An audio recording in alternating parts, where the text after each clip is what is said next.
Alright, hello everyone and welcome back to my Fallout 4 Mod Spotlight series, where today we are having a look at the Drug Lab and Distillery mod, which is being made by user Zorkaz. And what this glorious little piece of work looks to add into the game is a number of new resource gathering workstations where your settlers can make for you everything from mentats to rum.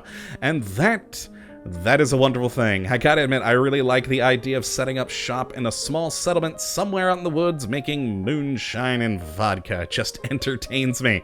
So let's jump into the workshop mode and have a look at what we do get. Now I should at this point mention that there are two different downloads for this mod. One which will add in this crafting pack custom category, which is where we'll find all of our new objects within. But there is also a second download if you don't want to clutter up this main category section that will add all of these different items into either the resource category for the workstations or decorations for all the new decorations that go with them. But personally, I prefer this download, so let's jump in here, and in this category we have a distillery subcategory, as well as a drug one. Now we'll start in the drug subcategory, where we have both the crafting stations and the decoration items, as this sort of drug category has, at the moment, the least amount of things. So let's start in here, and we have the buffout station, which is a lovely little crafting station requiring, as you can see, a pretty substantial amount of materials. The main one there being 70 hub flour to build this, as well as chemist of rank 1 and a local leader of rank 2. So this thing actually is going to take a little bit to build, but once you do, you have it for life, and it'll just keep on producing buffout at a rate of 0.5, which isn't too shabby. Now we do also have a second buffout station, which, even though it has the same rate of production at 0.5, it uses, as you can see, slightly different materials to create the buffout, and it's just really whichever one you prefer, both aesthetically as well as resource-wise, as to which one you wish to use. Now we then have a jet station, which again we have two different varieties of jet station depending on which one you like, and of course the resources you have available. We then have a mentat station, and this one we actually have three different versions, being this one here, and this one right here. I think my personal favorite is this one. I don't know why, but it just speaks to me. But yeah, so this one does give us three separate stations.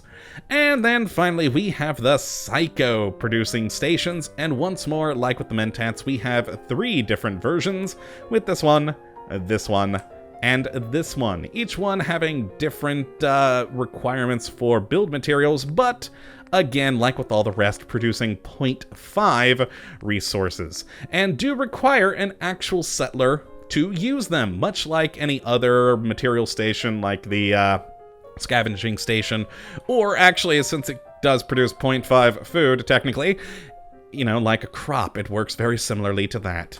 Now, in the decorations for this, we have a number of fun little things. Most of them are actually junk items you find around in the world that you can now just build. Apparently, you can make antifreeze with steel now, or, of course, a battery, some buffout for, again, they're all decoration items. Once you place it out there, it doesn't actually create buffout, it can be scrap for 2 steel.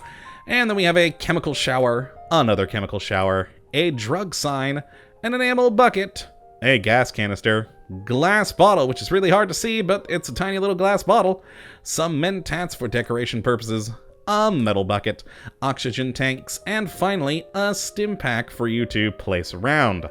Now, then let's move on to the distillery objects. Now, the distillery stations are right here in the crafting objects, and these are a bit different. We basically get, for each of these things, 3 different kinds of distilleries.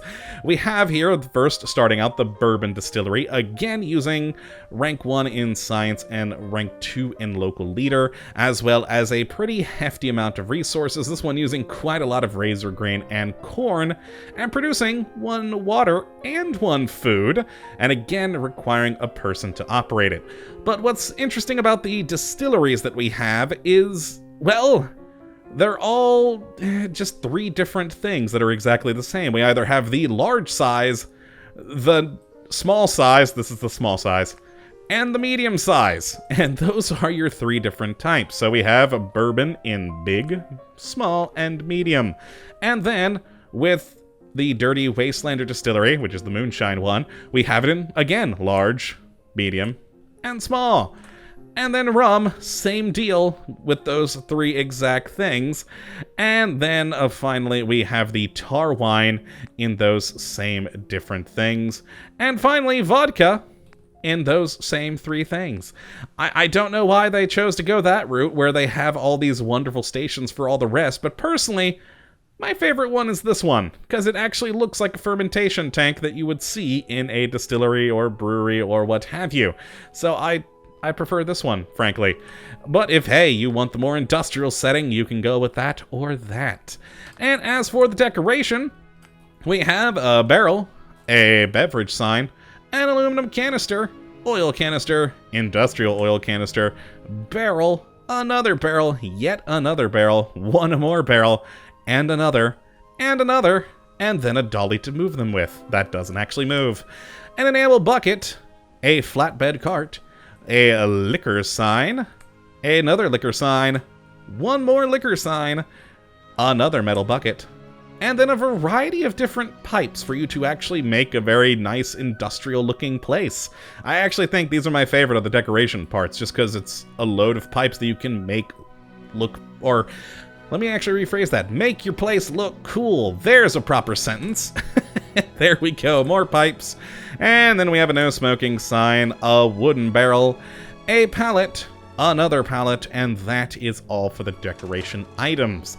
And here they are out in the world. We have the 2 different buff-out stations right here. I really do love the look of this one, but I gotta admit, if you have a little space in your settlement, the small one's good. The small one is good.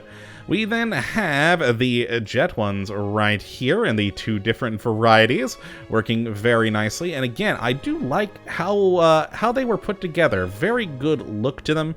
All the right materials that you use to produce it, etc. Looking quite nice aesthetically. This one, though, you really want to put up against the wall. That sink looks odd, just kind of free-floating there. We then have the mentat ones here, where I have a person working on these various stations. Well, actually, he's only working on this particular one here, but still, it works out quite nicely, so he will be producing mentats for my settlement. We then have some of the decoration items here. I just kind of put out a small assortment of them. And then, finally, we have the Psycho stations here with, yeah, again, some really nice-looking stations. I very much do like how these all look. And just as an aesthetic item in a settlement, frankly, they'd be cool. But now, you can pop a settler onto it, and they will make things. And that's great. Now, over here, I've set up some of the distillery items, and considering the fact that no matter what you're making, bourbon, rum, or vodka, etc., they're all exactly the same tanks. I just set them all up here of the 3 styles, as well as an assortment of the different decorative items. And again, I have a settler working here who is currently working on the tar wine distillery there, and moving back and forth because, like with crops, and actually crops is a very good sort of resource to compare these to, one settler can work multiple things, just like they can with crops. So if we actually go into the workshop mode again, and take a look at her, you can see she is working all 3 of these different workstations on her own, producing us some Dirty Wastelander moonshine, some tar wine, and some bourbon, which is wonderful. And like with crops, these items will slowly over time make their way into the settlement inventory, but once there is some of it available, you can walk up to these and gather it yourself if you so desire. Now, unfortunately, none of these are good to go at the moment because, well, I was testing and, well, collected all of them already, but you can produce, just like it says, some bourbon, some moonshine, and some tar wine there, as well as, of course, all of those different meds. Now, at the moment, it is just these items. I really hope some more get added in. Like, I would love to see some more brewery-related items made into the game. It'd be cool to make my own brews, as well as some medical items. And I know, at least on the mod page, the mod maker does say medical items will be coming, so that is cool. So we may get stim pack manufacturing at some point or something along those lines. But for now, it's just these objects, and they are wonderful. So if you'd like your settlers to make for you some great meds or some great liquor, you can download this mod and give it a go, and I'd certainly say to give it a try. It is quite nice. But that's going to be it. Oh, and of course, if you would like to check it out, the link is in the description as per usual. But that is going to be it for today. I hope you all have enjoyed and that you do come back for the next episode when hopefully we'll be looking at yet another wonderful mod. But until that time, thank you for watching. And as always, have a good one!